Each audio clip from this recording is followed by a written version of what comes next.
직장에서 성과신 사람들은 일단 자기중심적입니다.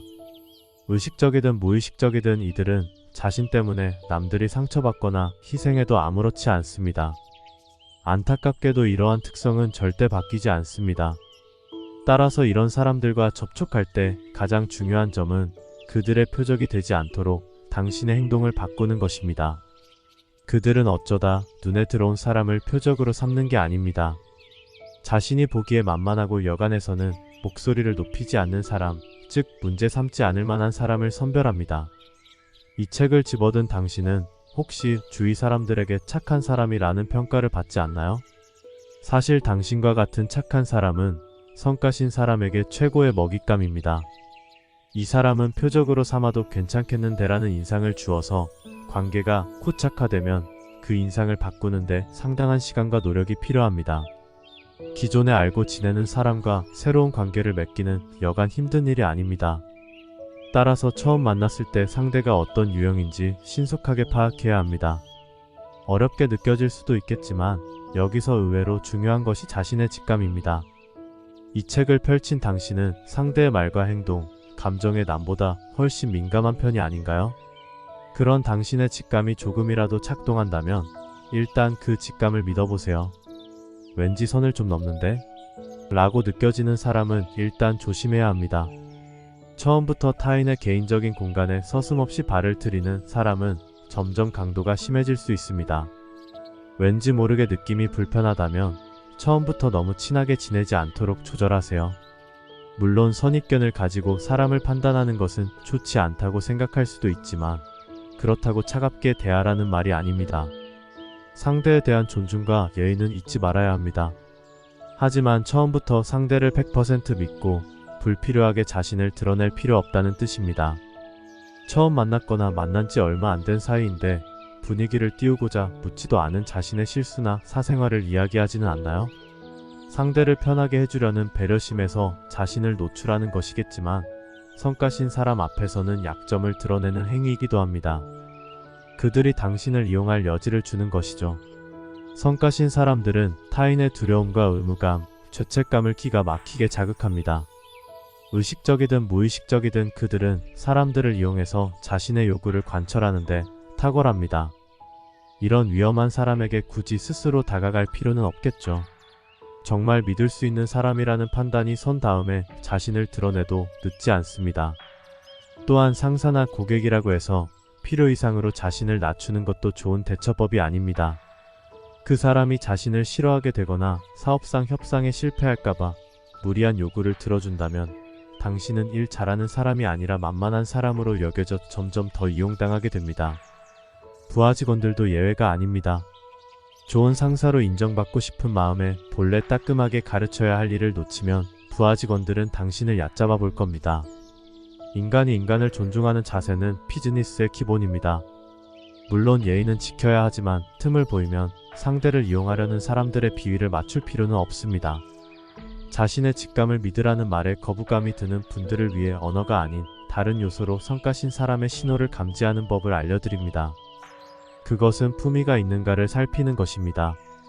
여기서 말하는 품위는 단순히 우아한 척하는 것이 아닙니다. 품위 있는 사람은 자신의 말과 행동으로 인해 상대가 어떤 기분이 들지 헤아릴 수 있고 상대를 배려하며 행동할 줄 아는 사람입니다. 얼핏 보면 아무 상관없어 보이겠지만 품위는 도덕심과 관련이 있습니다. 이를테면 남의 물건을 함부로 다루거나 허락 없이 사용하는 사람은 규칙과 상식을 경시하거나 주변에 대한 배려가 부족하다고 할 수 있지요. 나는 괜찮지만 다른 사람은 불쾌할 수도 있다는 점을 생각할 줄 아는 사람이야말로 품위 있는 사람입니다. 물론 그들도 사람이니 때로는 배려가 부족한 행동을 하지만 그것이 이기심에서 나온 행동인지 아닌지는 어느 정도 알 수 있습니다. 품위를 하나의 기준으로 삼고 상대방을 살펴보세요. 성과신 사람은 자신이 보기에 만만한 표적을 선택한다고 했습니다. 그들이 표적으로 삼는 사람에게는 공통점이 있습니다. 자신을 희생해서라도 상대와의 관계를 원만하게 유지하고 일을 크게 벌이고 싶지 않은 사람일수록 표적이 되기 쉽습니다. 인간관계로 고민하는 사람들 중에는 선량하고 마음이 고운 사람들이 많습니다. 그들은 내가 좀 손해보고 상처받아도 괜찮다라고 생각하는 경향이 있습니다. 하지만 성가신 사람에게도 이렇게 대하면 심각하게 마음을 다칠 수 있습니다. 당신이 가장 중시해야 할 것은 타인이 아닌데 마음의 평화입니다.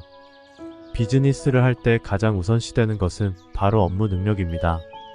그것만 갖추고 있으면 억지로 상대와 잘 지내려 하거나 상대의 호감을 사려고 전전긍긍하지 않아도 됩니다.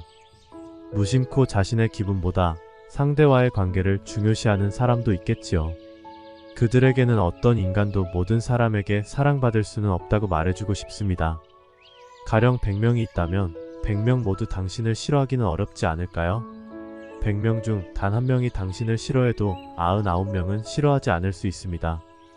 그 반대도 마찬가지입니다. 그 중 한 명이 당신을 좋아한다고 해서 나머지 99명도 좋아한다는 포장은 없죠. 우선 그 점을 머릿속에 집어넣고 나서 사람들과 교류하는 방식을 다시 검토해 봅시다. 희생되기 쉬운 사람의 또 다른 공통점은 모든 일을 자기 탓으로 돌리는 성품입니다. 사람은 참으로 이상한 존재입니다. 누가 봐도 상대가 잘못했다는 걸 알면서도 그 사람이 당신이 잘못했다고 계속 우기면 무심코 나도 잘못한 부분이 있나? 다른 사람이라면 좀 더 제대로 했을까? 라고 고민하기 시작합니다.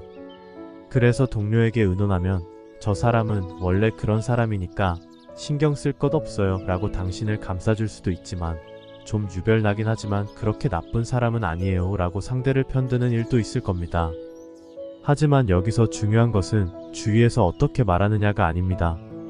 거듭 말하지만 성가신 사람은 만만한 표적을 선택합니다. 자기가 무리한 요구를 해도 괜찮을 것 같은 상대를 말이죠. 다른 사람한테는 아무 말도 하지 않는데 나한테만 이러는 건 내게도 잘못이 있어서가 아닐까? 라고 고민하지 마세요. 예를 들어 상사가 당신에게 일에 대한 열의와 노력이 부족하다라고 지적했다고 합시다. 처음에는 그렇지 않은데? 라고 생각했지만 그 말을 여러 번 듣다 보면 생각이 바뀝니다. 그러고 보면 일요일에 업무 관련 내용을 공부할 생각이었는데 건너뛰었구나. 어제는 휴식 시간을 너무 많이 잡아먹었네? 이렇게 나도 잘못한 점이 있다라고 생각하며 별것 아닌 것까지 끄집어내서 성찰하게 됩니다. 차분히 생각해보면 그 정도는 누구나 하는 일입니다. 원래 휴일과 휴식 시간을 어떻게 보내든 업무 평가에 아무런 영향을 미치지 않습니다. 그런데 성가신 사람에게 선택받으면 교묘하게 통제당하면서 점점 자신을 부정적으로 생각하는 늪에 빠지고 맙니다. 타인을 책망하기보다는 자신을 책망하는 경향이 강한 사람들이 있습니다. 모든 일을 자기 탓으로 돌리는 것은 문제의 씨앗이 될 수도 있습니다. 때로는 내 탓이 아니야, 나는 잘못하지 않았어 라고 당당하게 생각해도 됩니다. 개인적인 생활과 달리 직장에서는 자신의 의지만으로 성격이 맞지 않는 사람을 피하기가 쉽지 않습니다. 상대가 상사라면 가슴이 답답해지거나 불쾌한 기분을 느끼면서도 어떻게든 잘해보려고 할 것입니다. 성가신 사람은 물리적으로 거리를 두는 것이 가장 중요하지만 자신을 나쁘게 평가하지 않을까 걱정되면 이를 키우지 않고 되도록 조용히 넘어가고 싶은 것이 인지상정입니다. 하지만 심신의 건강을 위해서는 결코 그것이 최선이라고 할 수 없습니다. 억지로 인간관계를 유지하려다 스트레스를 받아서 적응장애나 우울증으로 발전하기도 하니까요. 일단 병에 걸리면 회복하는데 상당한 시간이 걸립니다. 그런 사태를 예방하기 위해 해야 할 일은 단 하나, 상담입니다. 상투적인 해결책이라고 생각할 수 있겠지만 여기서 중요한 것은 상담을 해주는 상대입니다. 먼저 당신과 잘 맞지 않는 상사의 윗사람이나 인사과에 이야기해보세요. 착한 당신은 이런 상담 요청이 오히려 일을 크게 만드는 것 같아서 내키지 않을지도 모릅니다. 하지만 동료에게 그 사람 험담을 하는 것만으로는 일시적으로 기분이 좋아질 뿐 근본적인 해결이 되지 않습니다. 또한 회사라는 조직은 직원이 장기간 휴직하는 것을 커다란 손실로 간주합니다. 그러므로 리스크를 회피하기 위해 부서 이동을 하거나 다른 사람을 끼워 넣어 지시체계를 바꾸는 등의 조치를 하는 경우도 꽤 있습니다. 상담을 요청하면 혼자 문제를 끌어안고 고민하는 것보다 훨씬 구체적인 해결책을 찾을 수 있습니다.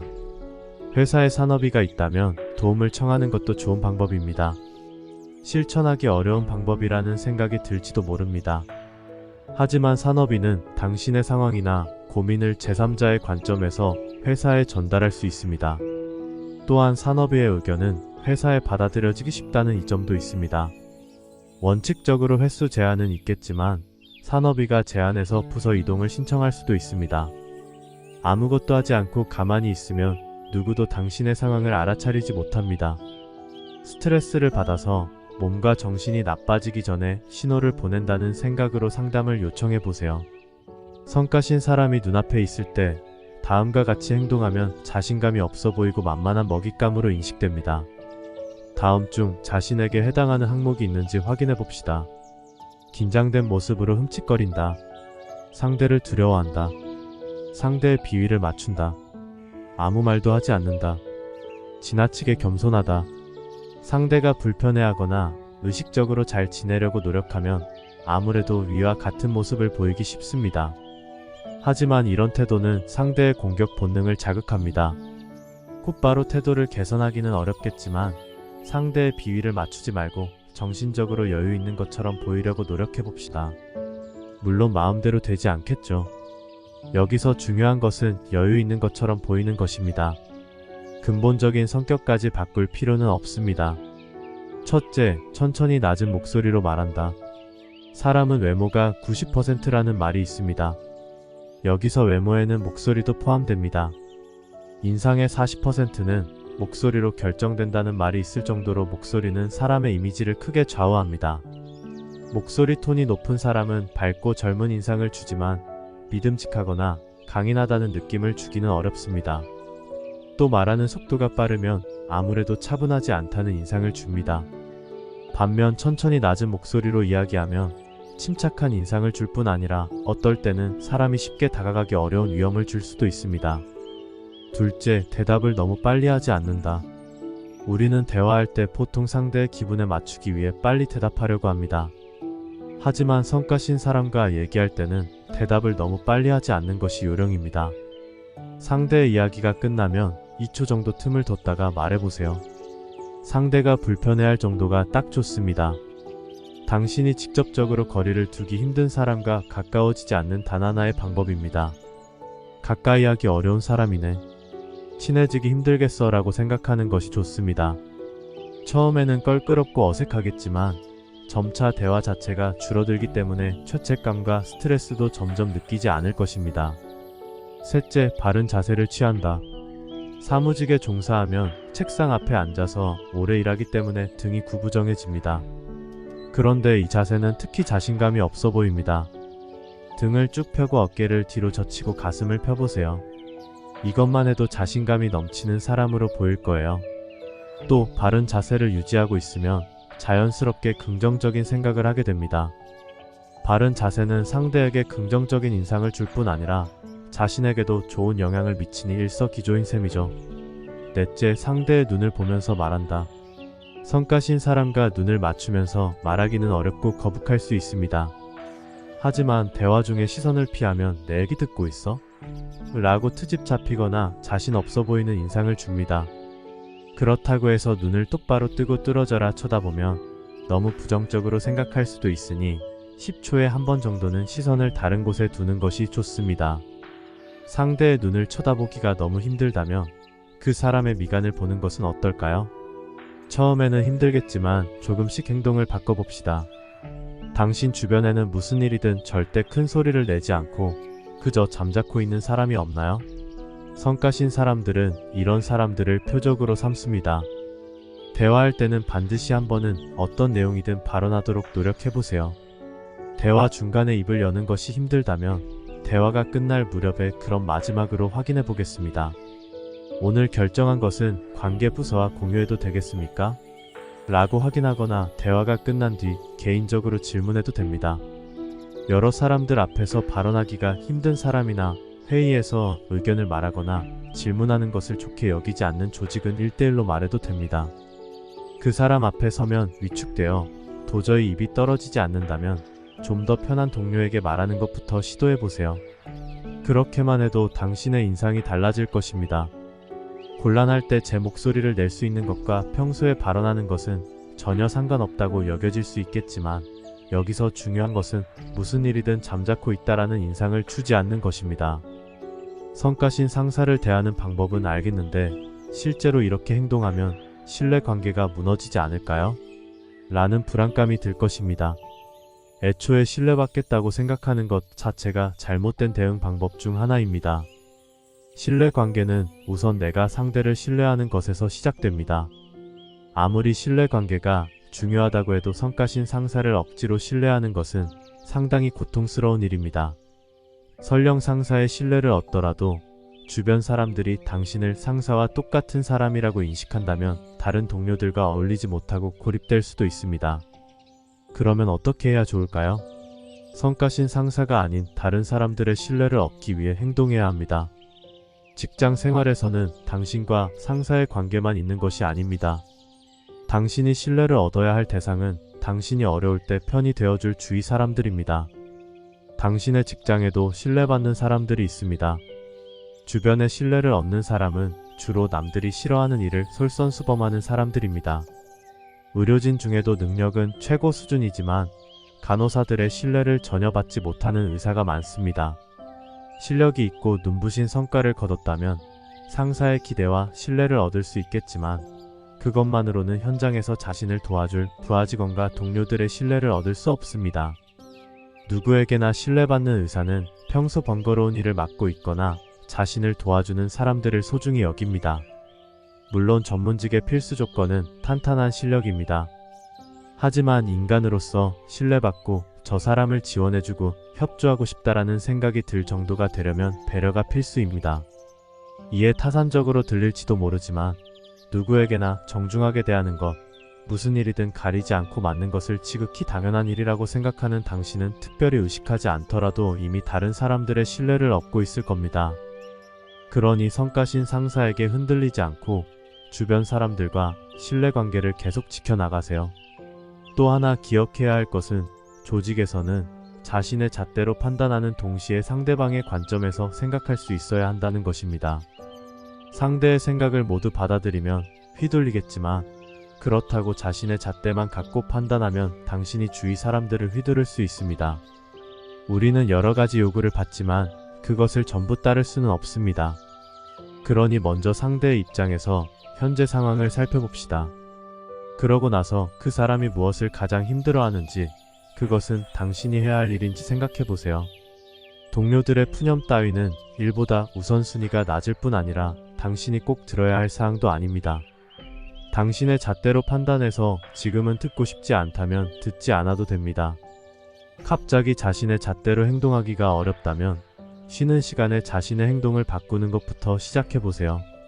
항상 같은 무리와 점심을 먹으러 갔다면 오늘은 다른 동료와 함께 가거나 혼자 가보는 것입니다. 항상 다른 사람이 정한 식당에서 점심을 먹었다면 자신이 가고 싶은 식당을 추천하는 등 업무와 직접 관련 없는 것부터 하다 보면 점점 쉬워질 것입니다. 일상생활에서 할 수 있는 것부터 조금씩 시작해봅시다. 다시 한번 말하지만 직장은 친구를 사귀는 곳이 아니라 일하는 곳입니다. 직장 내 인간관계는 일을 원활하게 하고 회사의 이익을 가져다 주기 위한 수단일 뿐입니다. 할 수 있다면 인간관계 외의 수단으로 목적을 달성해도 됩니다. 자신을 보살피는 것은 누구에게나 필요한 일입니다. 평소 인간관계로 고민하지 않는 사람도 자신을 보살펴야 합니다. 더구나 매일 성가신 사람을 상대하는 사람이라면 더욱 자신을 잘 보살펴야겠죠.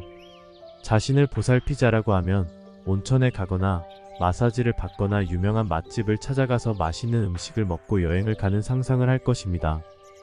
물론 자신이 좋아하는 일을 하는 것도 하나의 방법이지만 매번 그렇게 하기는 힘듭니다. 우리는 매일 일상적으로 여러 가지 일을 해야 합니다. 그러니 자신을 보살피는 일은 가까운 곳에서 규칙적으로 할 수 있는 방법이 좋습니다. 누구나 매일 쉽게 할 수 있는 나를 보살피는 두 가지 방법을 알려드리겠습니다. 첫째, 나를 칭찬하기. 대부분의 사람들은 자신을 칭찬하는 일에 익숙하지 않습니다. 도대체 나의 무엇을 어떻게 칭찬하라는 것인가라고 생각할 수도 있습니다. 하지만 자신을 칭찬하는 것은 자신의 장점이나 잘하는 것에 초점을 맞추지 않아도 됩니다. 일상에서 내가 열심히 하고 있는 것이나 사실은 하기 힘든 것을 했을 때 칭찬하는 것으로 충분합니다. 예를 들어 아침에 일어나는 것도 칭찬할 수 있습니다. 아침에 더 자고 싶었지만 제 시간에 일어났다면 충분히 칭찬할 만합니다. 아침에 일찍 일어나는 것이 당연하다고 생각하겠지만 의외로 어려운 일입니다. 졸린 눈을 비비며 몸을 일으키고 회사에 갑니다. 직장에 성과신 사람이 있다면 더욱 힘든 일이겠죠. 그러니 자신을 듬뿍 칭찬해주세요. 이런 식으로 자신을 칭찬하는 습관을 들이면 좋습니다. 먼저 잠자리에 들기 전에 하루를 돌아보며 자신을 칭찬해보세요. 당신의 인정 욕구를 채워주고 자신을 치유하는 데 도움이 될 것입니다. 둘째, 남에게 고맙다고 말하기. 남에게 고맙다고 하는 것이 왜 자신을 보살피는 행위일까요? 이유는 간단합니다. 누군가에게 감사하는 마음을 전하면 그 말을 하는 사람의 마음이 따뜻해지기 때문입니다. 감사는 자신이 상대에게 어떤 식으로든 배려받고 있음을 의식하는 행위입니다. 자신이 얼마나 사랑받고 얼마나 배려받고 있는지 돌아볼 기회입니다. 가족, 친구 또는 편의점에서 일하는 사람에게 감사할 수도 있습니다. 평소에 고맙다는 말을 하지 않는 사람에게 감사의 마음을 표현해 보세요. 처음에는 쑥스러워서 입이 떨어지지 않겠지만 습관을 들이면 분명 당신에게 큰 도움이 될 것입니다. 어려운 상황에서 누군가 당신을 도와줬을 때도 미안합니다. 대신 고맙습니다. 라고 말해보세요. 상대방도 기뻐하니 다행이다. 나한테 고맙다고 하니 나도 기쁘다라고 느낄 것입니다. 당신도 폐를 끼쳤다 해서 도움을 받아서 기쁘다, 다행이다 라고 생각이 바뀔 수 있습니다. 사람들은 고맙다는 한마디를 들으면 마음이 편안해집니다. 상대방이 기뻐하고 자신도 따뜻한 마음이 든다는 것은 정말 멋진 일입니다.